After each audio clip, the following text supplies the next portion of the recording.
ইসরায়েলে গিয়ে আটকে পড়েছেন বীরভূমের মল্লারপুরের যুবক। ভারতীয় নৌবাহিনী প্রশিক্ষণের জন্য তাকে ইসরায়েলে পাঠিয়েছিল ভারত সরকার। আমাদের প্রতিনিধি ভাস্কর মুখোপাধ্যায় এই মুহূর্তে রয়েছেন আমাদের সঙ্গে টেলিফোন লাইনে। ভাস্কর, ঘরের ছেলেকে কিভাবে ফিরিয়ে আনা যায়, সরকারের তরফ থেকে কোনো আলোচনা হয়েছে, কোনো আশ্বাস কি তারা পেয়েছেন? দেখো, পরিবারের লোকজন জানাচ্ছেন যে তারা রীতিমতো ভয়ের মধ্যে রয়েছেন, কারণ ইরান আর ইসরায়েলে যে যুদ্ধ চলছে সেই যুদ্ধেই আটকে গেছে এই প্রশিক্ষণরত নৌবাহিনীর জওয়ান, এবং তার বাড়ি হচ্ছে বীরভূমের মল্লারপুরে, এবং সে 2022 সালে ইন্ডিয়ান নেভিতে যোগদান করেছিল। তারপর তাকে ভারত সরকার ইসরায়েলে পাঠায় প্রশিক্ষণের জন্য, এবং তার ফেরার কথা ছিল আজকে। কিন্তু যেটা জানা যাচ্ছে যে ইসরায়েলের অধিকাংশই এয়ারপোর্ট বন্ধ রয়েছে, তাই যে টিকিট ছিল সেই টিকিট তার ক্যান্সেল হয়ে গেছে, এবং বাড়ির লোকজন রীতিমতো তারা শঙ্কায় রয়েছেন। তারা অবশ্য এই জওয়ানের সঙ্গে তারা টেলিফোনে যোগাযোগ রেখেছেন, কিন্তু কবে ফিরবেন বা কি অবস্থা হবে সেই বিষয়টা তারা এখনো পর্যন্ত নিশ্চিত নন। তারা ভারত সরকারের সঙ্গে যোগাযোগ রেখেছেন যে কোনোভাবে যদি তাকে ফিরিয়ে আনা যায়, বা যেভাবে তাদের পুরো ব্যাচটা গেছে সেই ব্যাচ কবে ফিরবে না ফিরবে সেই বিষয়ে সমস্ত যোগাযোগ রাখছে। কিন্তু পরিবারের তরফ থেকে তারা আশঙ্কা প্রকাশ করছেন যে যেভাবে যুদ্ধ প্রতিদিন বাড়ছে তাতে তারা কবে ফিরবে ছেলে সেটাই এখনো পর্যন্ত তারা নিশ্চিত নন। ধন্যবাদ ভাস্কর। দুর্গাপুর ব্যারেক্স থেকে ধীরে ধীরে জল ছাড়ার পরিমাণ বাড়ানো হচ্ছে। 41,600 কিউসেক জল আজ ছাড়া হয়েছে, যার ফলে পার্শ্ববর্তী এলাকা জলমগ্ন হয়ে পড়ার আশঙ্কা। আমাদের প্রতিনিধি রয়েছেন আমাদের সঙ্গে সরাসরি মনোজ বন্দ্যোপাধ্যায়। মনোজ, সেচমন্ত্রী যখন অভিযোগ করছেন যে কেন্দ্রের নজর নেই, যে কারণে পলি সমস্যা রয়েছে, যার ফলে এভাবে বন্যা পরিস্থিতি তৈরি হচ্ছে প্রত্যেক বছর, যেভাবে টানা বৃষ্টি হচ্ছে, কি পরিস্থিতি এলাকায়? দেখো, তোমাকে দেখাবো যেভাবে বৃষ্টি হয়েছে গত 3 দিন ধরে বৃষ্টি।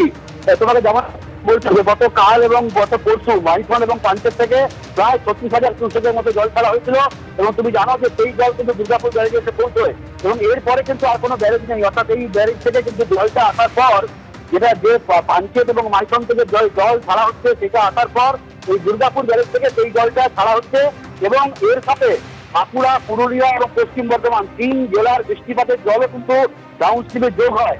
স্বাভাবিকভাবে দুর্গাপুর ব্যারেজ থেকে সেই জল ছাড়ার পরিমাণটা কিন্তু একটু বাড়ে।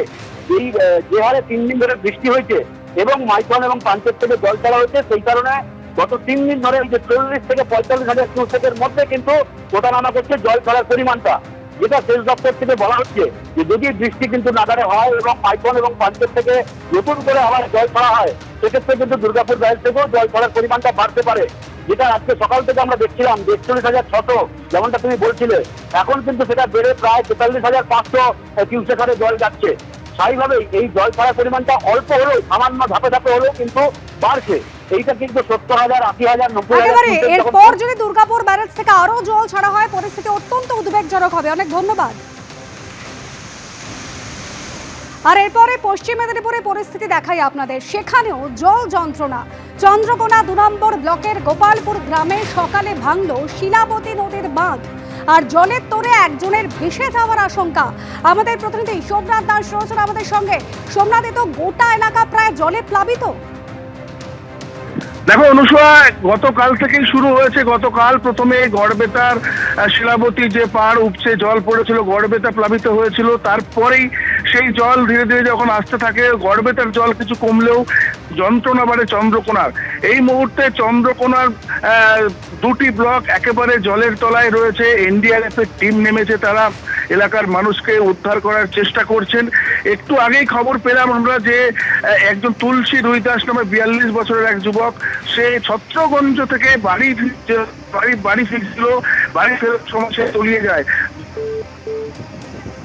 যোগাযোগ বিচ্ছিন্ন হয়ে গিয়েছে সোমনাথের সঙ্গে। বিস্তীর্ণ এলাকা প্লাবিত হওয়ার আশঙ্কা। মেদিনীপুরের পর এবার আপনাদের বাঁকুড়ার পরিস্থিতি দেখাই। বৃষ্টি বিপর্যস্ত বাঁকুড়ায়, সেখানেও জল যন্ত্রণা অব্যাহত। দেখুন কিভাবে জল জমে রয়েছে এলাকায়। বহু গ্রাম প্লাবিত হয়েছে।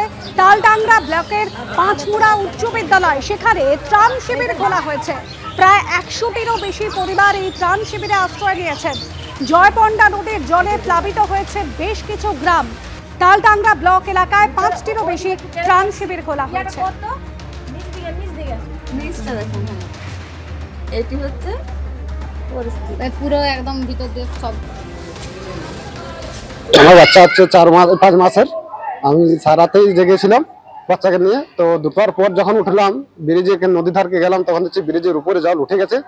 তখন আরো বেশি ভয় ভয় হয়ে গেছি সবাই আমরা। তা সব ছিল সেই রয়ে গেছে, আমরা কিছু নিয়ে আসিনি, আসতে পারিনি।